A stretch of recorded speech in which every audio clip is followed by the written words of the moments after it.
వీటితో పాటు ఈ డిస్టెంపర్ పెయింట్ లోడ్ చేయమని లాస్ట్ బ్యాచ్ లోడ్ చేయమని లోడ్ త్వరగా తీసుకెళ్ళండి. ఇంకేంట్రా లేటు? బ్యాచ్ రెడీ అయిపోయింది సార్.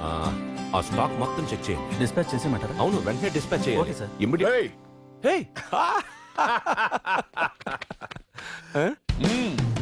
నమస్తే అంకుల్. ఎప్పుడు వచ్చావు ఆస్ట్రేలియా నుంచి? ఎప్పుడు వెళ్తోందని అడుగు. నువ్వు కూడా మీ నాన్నకి ఎగ్జాక్ట్ జెరాక్స్ లానే ఉన్నావు. ఏది ఇచ్చినా తీసుకోడు, ఉన్న దాంతో హాయిగా ఉంటావు. రే తను ఉన్న నాడు మీతోనే ఉంటుంది. భలే వాడివిరా, చెప్పాలా? సరే సరే, వాడు చాలా బిజీ, మనం వెళ్దాం. ఒక్క నిమిషం ఏంట్రా, ముందు నన్ను చెప్పనీరా. తీసుకో. అంకుల్ ఖర్చు పెట్టకు, ఎప్పుడు నీ దగ్గరే ఉంచుకో. Thank you. తీసుకోనరా. రే ఈ కూర బాగుంది, తీసుకో. నేను వేసుకునే మీకు ఇచ్చాను. రే చాలరా. తిను. ఫోన్ చేయవా? చిన్న ఇంట్లో భోజనం చేస్తా. ఎవడింట్లోనన్నా ఫోన్ చేసాడు ఒక్కడికే తెలుసు. చిన్నత ఆ క్లాస్ నన్ను పెట్టు. అదేంట్రా అక్కడ తినలేదా? ఎక్కువ ఆలోచించలేదు అత్త, తినాలనిపించింది వచ్చానంతే. ఏం చేసావు? చేపల పులుసు, గోంగూర మటన్. అది ఈ గోంగూర మటన్ చాలు. అన్నట్టు మన వాళ్ళందరూ పైనే ఉన్నారు, పచ్చళ్ళు పెడుతున్నారు.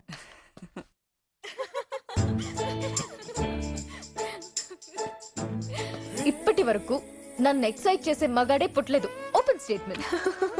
అక్క అసలు ఇదంతా ఎక్కడి నుంచి వచ్చిందంటే 10th క్లాస్ మార్క్స్ లో పుట్టుమచ్చల గురించి రాస్తారు కదా. a mole on the shoulder, a mole on the cheek, a mole on the chin.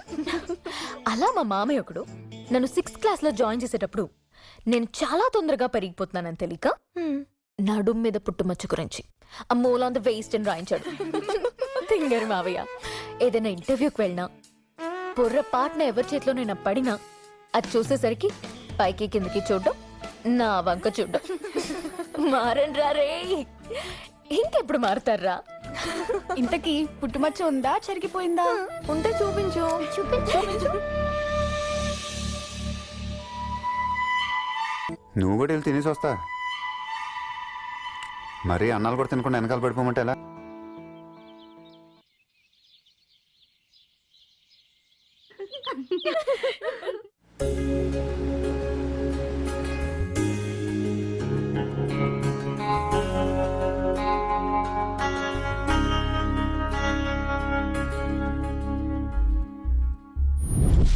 ఆ పెద్ద ఆయన మంచితనాన్ని లోకుగా తీసుకునే కదరా వీళ్ళకేదో నీ సొంత ఫ్యాక్టరీలో చూపించి అడావిడి చేసేస్తున్నావు.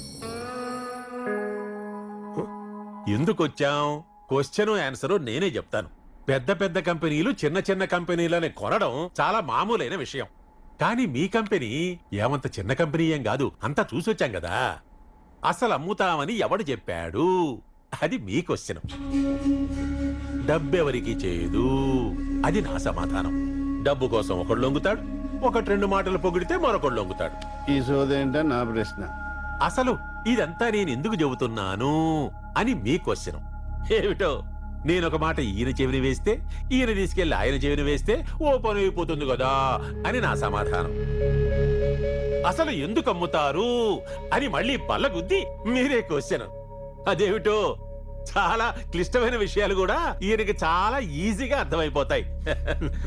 అంటే తర్వాత అంతా పంచుకొని ఆ తర్వాత కొట్టుకొని చావమనా అని మీ క్వశ్చన్. ఇలాంటి మంచి ఆఫరు మళ్ళీ వస్తుందా అని నా సమాధానం. పెద్దబాయ్,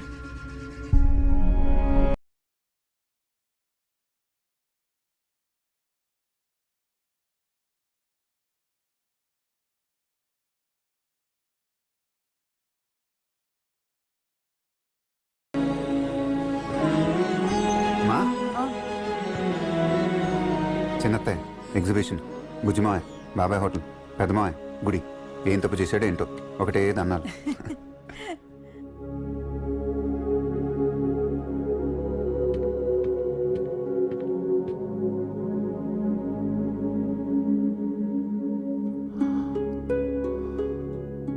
నాకేదైనా ప్రాబ్లం వస్తే రోజుకో 10 నిమిషాలు వీళ్ల వంక చూస్తూ ఉంటాను. అయితే మా నాన్న చెప్తాడు, లేకపోతే మా తాత చెప్తాడు, లేదా ముత్తాత చెప్తాడు. వీళ్ల ముగ్గురులో ఎవరో ఒకరు చెప్పకుండా నాకు ఆ రోజు మాత్రం గడవదురా.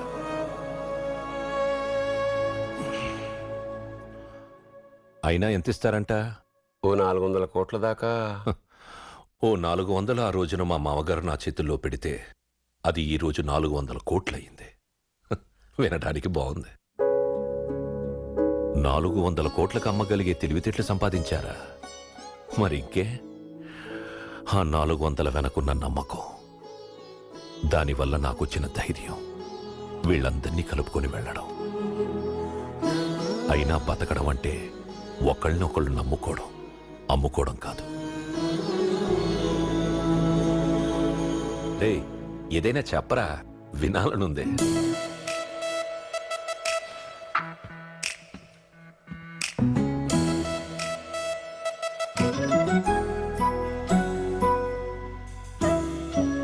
వీడు తెలిసి సైలెంట్గా ఉంటాడా, తెలియక సైలెంట్గా ఉంటాడా?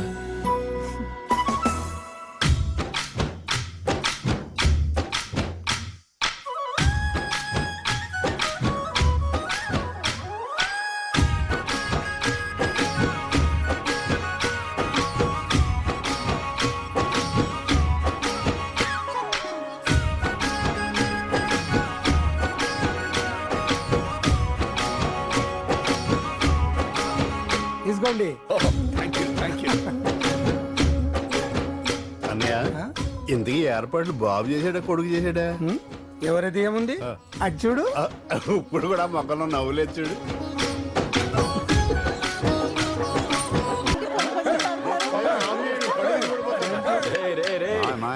ఆపురా, ఆపు. ఆడించాలు, పదండి పదండి. రండి, కళ్యాణానికి టైం అవుతుంది. మనం మొదటిసారి చూసిన కానీ వాళ్ళు చాలా బాగున్నాం. దాంతో నేను చాలా బాగున్నాను. ఎక్కడో చిన్న కన్ఫ్యూజన్ ఉంది కానీ జీవితాంతం భరించడానికి రెడీ.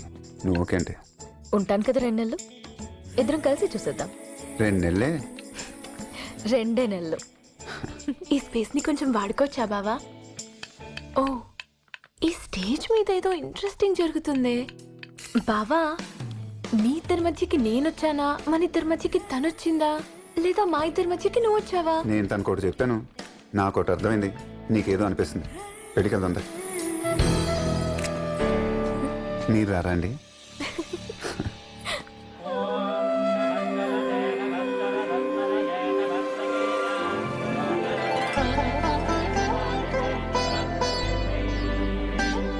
అమ్మా, స్వామివారి కళ్యాణానికి రెడీగా ఉన్నారు, మొదలు పెట్టండి.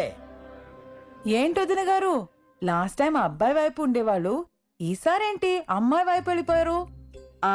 అబ్బాయి తరపునని 4 మాటలు ఎక్కువ మాట్లాడితే కట్నం ఎక్కువ ఇచ్చేస్తాం అనుకుంటున్నారా? మా అబ్బాయికి వచ్చే డబ్బులు లెక్క పెట్టడానికి రోజుకి 600 మంది కావాలి తెలుసా?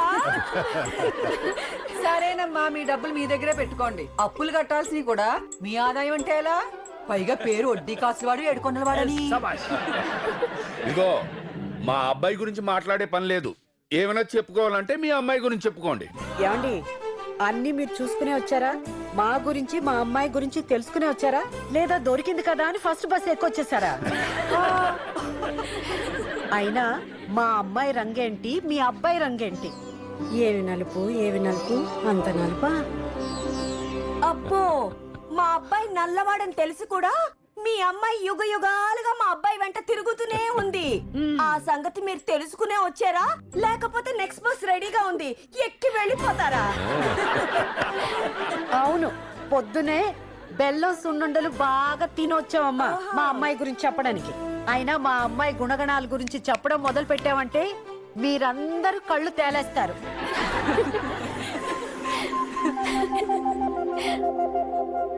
మేం తేలేసేలోగా మా వాడు పెళ్లి చేసుకుని తీసుకెళ్లిపోతాడు. అప్పుడు ఆ 7 కొండలు ఎక్కాలంటే మీ కళ్ళు ఒళ్ళు అన్నీ తిరుగుతాయి.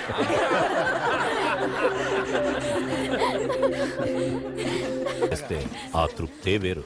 ఎరా పెద్దబ్బాయి, నేను చెప్పేది కరెక్టా కాదా? రాత్రంతా సరదాగా తిరిగేద్దామా విజయవాడ మొత్తం? రాత్రంతానా?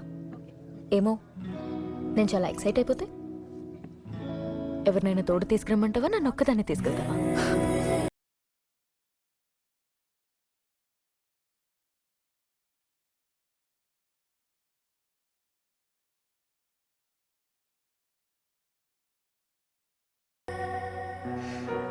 దా వచ్చే పైకి దా. ఏంటి పబ్లిక్ లో ఏమైనా చేసేయచ్చా? అలా అనుకుంటారు అబ్బాయిలు, కానీ ఏమీ అవ్వదు. తర్వాత తెలుసుకుంటారు ఒక్కొక్కటి.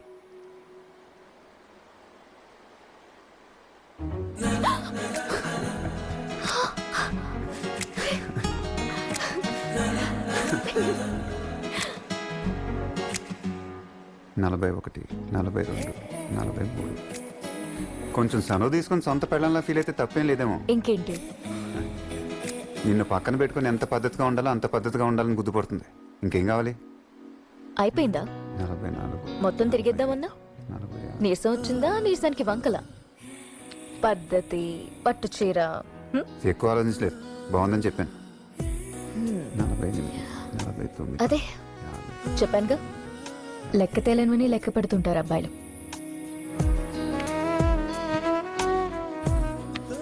లెక్క తేల్చే వరకు లెక్క పెడతానే ఉంటారు అబ్బాయిలు.